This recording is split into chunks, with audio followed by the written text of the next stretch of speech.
హల్లెలూయా! దేవునికి స్తోత్రం. సృష్టికర్త అయిన యేసుప్రభు వారు పరిశుద్ధ గ్రంథం నుండి ఈరోజు మన కొరకు ఇస్తున్న వాగ్దానం యోవేలు గ్రంథం 2వ అధ్యాయం 25, 26 వచనాలు.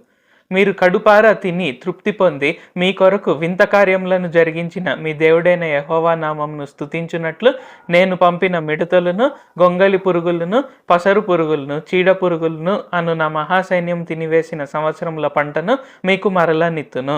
నా జనులు ఇక నిన్నటికి సిగ్గునందరు. సో ఈరోజు వాగ్దానం కనుక చూసుకున్నట్లయితే ఏంటంటే యేసు ప్రభువారు మనందరి జీవితాల్లో వింత కార్యాలు జరిగించబోతున్నారు. అంటే మనం రకరకాలుగా ప్రార్థిస్తాము. అయితే మాక్సిమం ఎలాగ ఉంటాయంటే అవి కామన్ నీడ్స్ లాగానే ఉంటాయి. అంటే నాకు డబ్బులు కావాలనో, లేకుంటే ఆరోగ్యం కావాలనో, లేకుంటే నాకు ఇది కావాలి, ఉద్యోగం కావాలి, లేకుంటే నా బిజినెస్ సక్సెస్ అవ్వాలి, ఇలాగా నార్మల్గా మనం ఏమంటారు మనకు రెగ్యులర్గా ఏవైతే అవసరమో అది మనం అడుగుతూ ఉంటాం. అయితే యేసుప్రభు వారు ఈరోజు మనకందరికీ ఏం సెలవిస్తున్నారు అంటే నేను మీ కొరకే వింత కార్యాలు జరిగిస్తాను అండ్ మీరు దాన్ని చూసి స్తుతిస్తారు అని తెలియజేస్తున్నారు. సో ఈ వాక్యం మీరు వింటున్నట్లయితే ఖచ్చితంగా మీరు ప్రార్థన చేయాలి. ఏంటంటే దేవా నా కొరకు వింత కార్యములు జరిగించండి అని. సో వింత కార్యములను జరిగిస్తే ఏంటంటే అప్పుడు మనకు అర్థమవుతుంది, ఓకే యేసుప్రభు వారు ఎటువంటి కార్యాలైనా చేయగలుగుతారు, ఆయన ఎటువంటి అద్భుతాలైనా ఎటువంటి సూచక్రియలైనా చేయగలుగుతారు అని మనకు నమ్మకం వస్తుంది.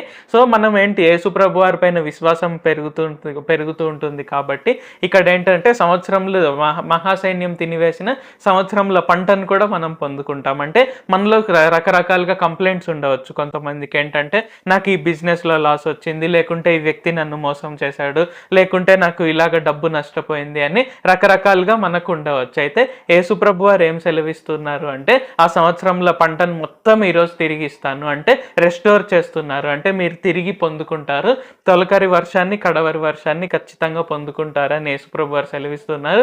తద్వారా ఏంటి మనం ఎన్నటికీ సిగ్గునొద్దకుండా ఆయన చూసుకుంటారనమాట. సో ఈ సంవత్సరాంతంలో ఏంటంటే ఆయన మన కొరకు వింత కార్యములు జరిగిస్తారు అండ్ ఆ తర్వాత ఏంటంటే సంవత్సరంలో పంట మొత్తం మనకు తిరిగిస్తారు. ఏదైతే మనం కోల్పోయామో అదంతా తిరిగిస్తారు, అంతకంటే ఎక్కువగా రెట్టింపుగా ఇస్తారు.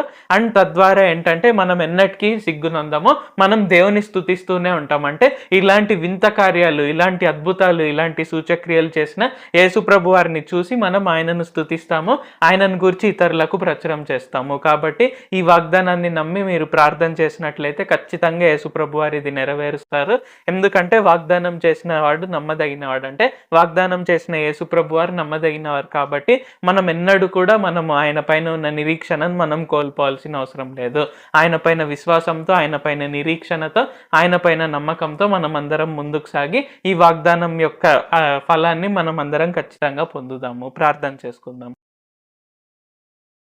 ప్రభువా దేవా సర్వాధికారి, మాకు ఇంకొకసారి ప్రార్థించుకునేందుకు అవకాశం ఇచ్చినందుకు వందనాలు తండ్రి. మీరు మా కొరకై చేసిన ప్రతి ఒక్క మేలుని బట్టి మీకు వందనాలు, స్తుతులు, స్తోత్రాలు తండ్రి. ఈరోజు వాగ్దానంని బట్టి వందనాలు తండ్రి. మీరు మా కొరకై వింత కార్యములను చేస్తారు, తద్వారా మేము మిమ్మల్ని స్తుతిస్తాము. అలాగే మీ పైన విశ్వాసం పెరగడం వలన మేము మా సంవత్సరంలో పంటను, మహాసైన్యం తినివేసినటువంటి సంవత్సరంలో పంటను మొత్తం మేము తిరిగి పొందుకుంటాము. తొలకరి వర్షాన్ని, కడవరి వర్షాన్ని మేము ఖచ్చితంగా పొందుకుంటాము. అలాగే మేము ఎన్నటికీ సిగ్గునందము అని మాకు తెలియజేసినందుకు వందనాలు తండ్రి. కావున ఈ మూడు వాగ్దానాలని ఖచ్చితంగా మా జీవితాల్లో నెరవేర్చండి. ఈ ప్రార్థనలో పాల్గొంటున్న ఏ ఒక్కరు కూడా ఈ 3 వాగ్దానాల్లో ఒక్కటి కూడా మిస్ అవ్వకుండా ప్రతి ఒక్కటి సంపూర్ణంగా వారి నెరవేర్పును పొందుకుంటకు, తద్వారా మిమ్మల్ని స్తుతించి మిమ్మల్ని గురించి అందరికీ ప్రచురం చేయుటకు, అందరినీ రక్షించుటకు సహాయం చేయండి. నజరేయుడైన సర్వశక్తిగల యేసుక్రీస్తు నామములో ప్రార్థిస్తున్నాం తండ్రి. ఆమేన్. Thank you Jesus. దేవుడు మిమ్మల్ని ఆశీర్వదించును గాక.